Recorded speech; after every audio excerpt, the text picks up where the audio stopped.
La muchacha dice que, ¿cómo te explico? Sí, que ella la va a abandonar, que la van a vender.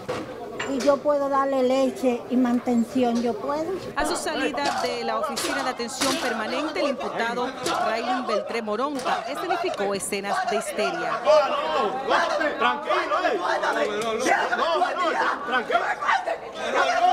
Los abogados de los imputados dicen que apelarán esta decisión. Si ustedes pueden ver, el hecho pasa el día 2 de abril. Entonces, 4 días después es que arrestan al imputado.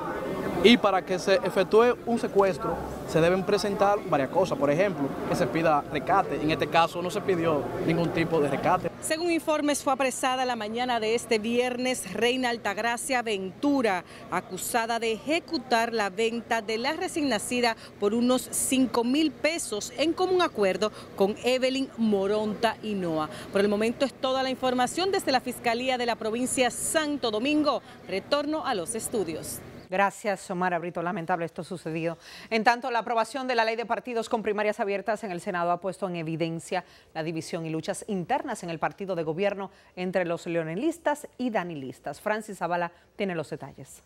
O sea, tapar el sol con un dedo no es lo más apropiado. La actitud de 6 senadores leonelistas de ausentarse de la sesión en momento en que se conocía la modalidad de primarias abiertas dentro de la ley de partidos han agrietado las relaciones entre los seguidores de Leonel Fernández y Danilo Medina. Pero yo apelo a que dirimamos nuestros conflictos y que sigamos adelante, porque todos necesitamos. Para el PLD continuar en el gobierno, el sector de Danilo necesita el sector de Leonel. El sector de Leonel necesita el sector de Danilo si quiere ser presidente. Mientras que dirigentes leonelistas llaman a los líderes del Partido de la Liberación Dominicana a sentarse para apaciguar el conflicto por el bien del PLD. PLD tiene que hacer un examen de su proceder, porque por el camino que va el PLD, lo que le augura no son cosas buenas. Tenemos que hacer un alto y los principales líderes del PLD tienen que ponerse de acuerdo y de manera responsable. ¿Cuál es el afán? Porque ir contra toda una sociedad, un sector del Partido de la Liberación Dominicana. Y creo que los que están aupando esto no quieren para nada al presidente Danilo Medina. Es que esta facción está de acuerdo en que sea la Junta Central Electoral quien organice los procesos electorales de los partidos políticos.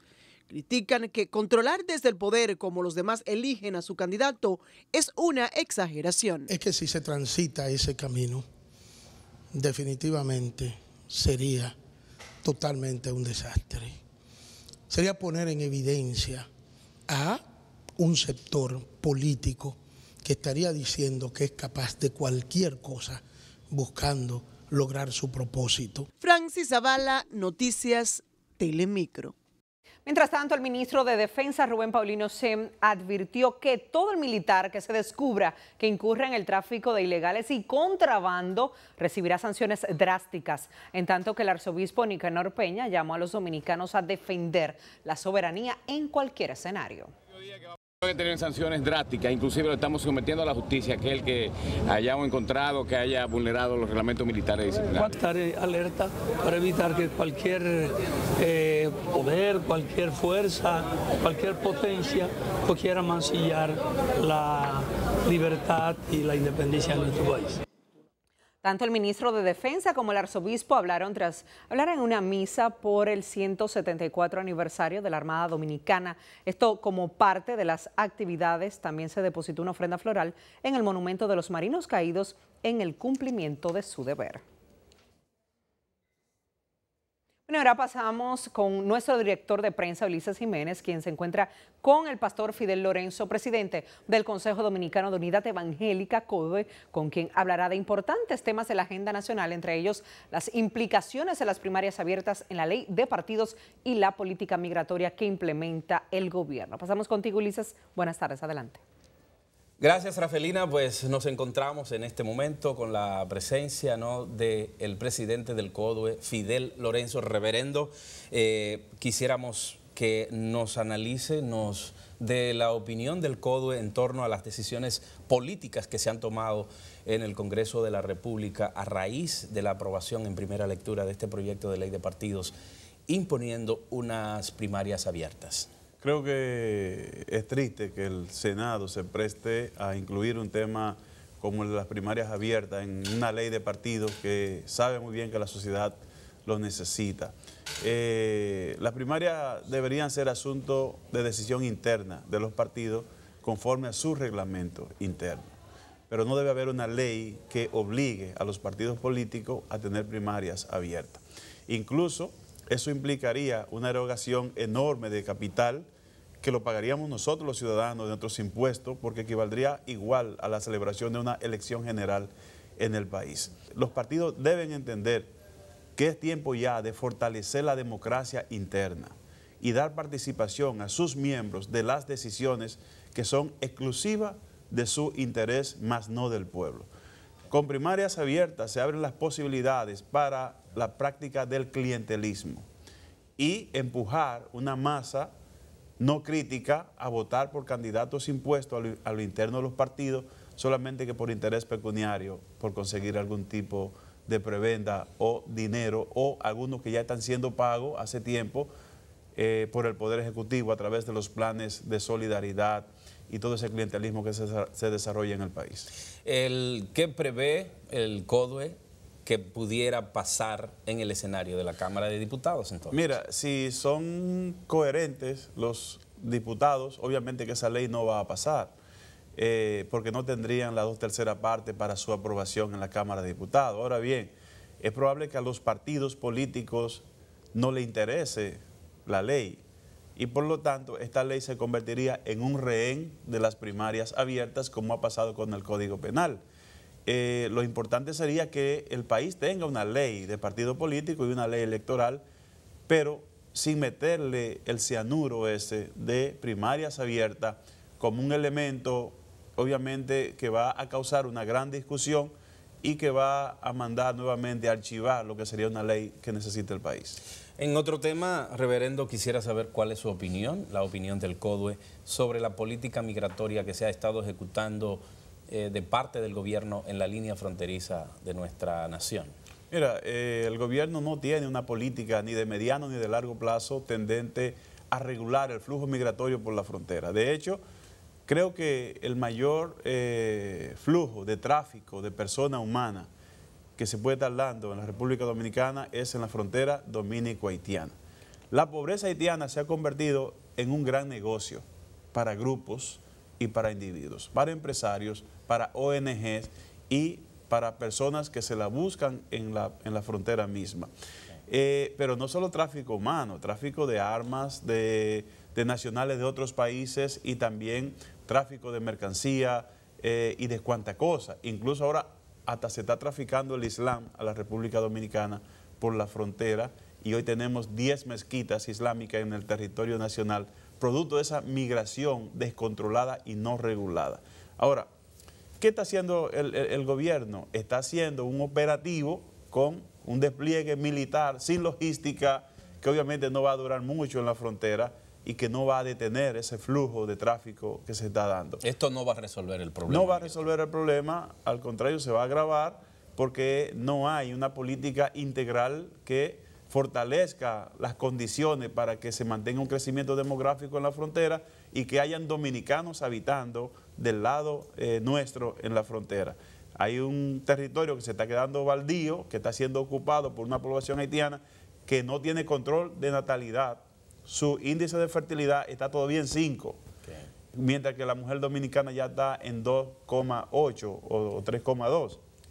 O sea que las haitianas están pariendo mucho más del lado dominicano y eso implica que en los próximos 15 o 20 años la haitianización del territorio dominicano sería inminente si no hay una política de largo plazo que ataque primero un liderazgo de relevo en la agricultura, en la construcción y en el turismo también. De lo contrario, se nos va a imponer la población haitiana como una necesidad supuestamente para garantizar el crecimiento económico de la República Dominicana. Bueno, eso sería interesante que la Comisión Interamericana de los Derechos Humanos, que va a sesionar acá el próximo mes lo tenga en cuenta. Queremos agradecer la presencia, Pastor, suya aquí y los puntos de vista que ha externado en este momento. Gracias. Muchas gracias. Señores, a ustedes las gracias por seguir con nosotros. Ahora yo paso contigo, Rafelina. Gracias a nuestro director Ulises Jiménez. Continuamos con otras informaciones. La Dirección General de Migración celebró hoy el 79 aniversario de su creación con una misa de acción de gracias encabezada por el director de la institución, además funcionarios civiles y militares, además de otros invitados especiales. El acto religioso fue oficiado por el reverendo padre Gerardo Ramírez Paniagua de la parroquia Nuestra Señora de la Alta Gracia, ubicada en el Ministerio de Defensa.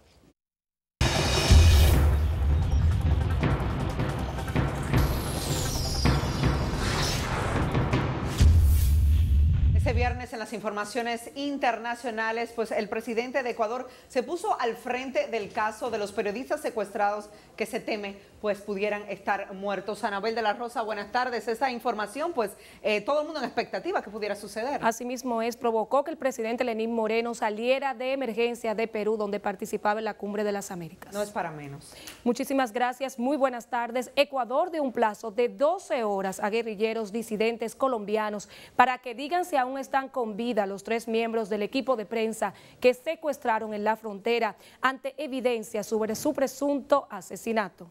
El mandatario ecuatoriano y su homólogo colombiano Juan Manuel Santos acordaron esperar a un pronunciamiento de los secuestradores para lanzar una acción contundente, dando un plazo de 12 horas.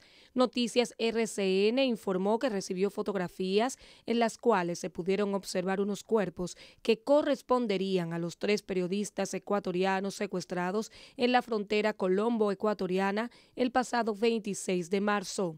El periodista Javier Ortega, de 32 años, el fotógrafo Paul Rivas, de 45 años, y el conductor Efraín Segarra, de 60, integrantes del diario ecuatoriano El Comercio, realizaban cobertura de la intensificación del conflicto en la zona, donde se han registrado varios atentados desde enero pasado. El presidente de Siria, Bashar al-Assad, ha advertido que cualquier acción militar de los países occidentales contra su país solo causará más inestabilidad en la región, amenazando la paz y la seguridad internacional. Al-Assad ha enfatizado que las amenazas de algunos países occidentales de atacar Siria, basadas en mentiras fabricadas por esos estados y sus herramientas terroristas, se produjeron después de que el ejército sirio recuperó el control casi total de la región de Guta Oriental al este de Damasco. El secretario de Defensa de Estados Unidos, Jim Mattis, ha rebajado la amenaza de un ataque inminente contra Siria al afirmar que Washington aún no ha decidido responder al ataque químico perpetrado en Duma el pasado fin de semana, aunque afirmó creer que dicho ataque se produjo. Mattis destacó que el presidente Donald Trump tiene autoridad para lanzar una ofensiva contra Siria y no necesita la aprobación del Congreso Legislativo. Y el jefe de la diplomacia rusa afirma tener pruebas irrefutables y acusa de ello a los servicios secretos de un país que en estos momentos, según Sergei Lavrov, trata de estar en la vanguardia de la campaña de rusofobia. La Cancillería advirtió que Rusia responderá al posible ataque contra Siria si los ciudadanos rusos que se encuentran allí se ven amenazados. El presidente ruso Vladimir Putin ha mantenido una conversación telefónica con su homólogo francés Emmanuel Macron, en la que ambos mandatarios han discutido la situación en Siria. Rusia cree que el ataque químico es una mentira interesada, Rafaelina. Este tema sigue dando de qué hablar. Vamos a ver si este fin de semana bajan un poquito las tensiones. ¿Y qué pasa en Estados Unidos también? Bueno, sí. Gracias, Anabel de la Rosa. Esas fueron las principales informaciones internacionales de este viernes. Tras la pausa les contamos qué le pide el alcalde David Collado a Obras Públicas. Además les decimos las causas del suicidio de un prestamista en San Cristóbal. Y cuando regresemos les contamos los nuevos precios para los combustibles. Detalles luego de la pausa.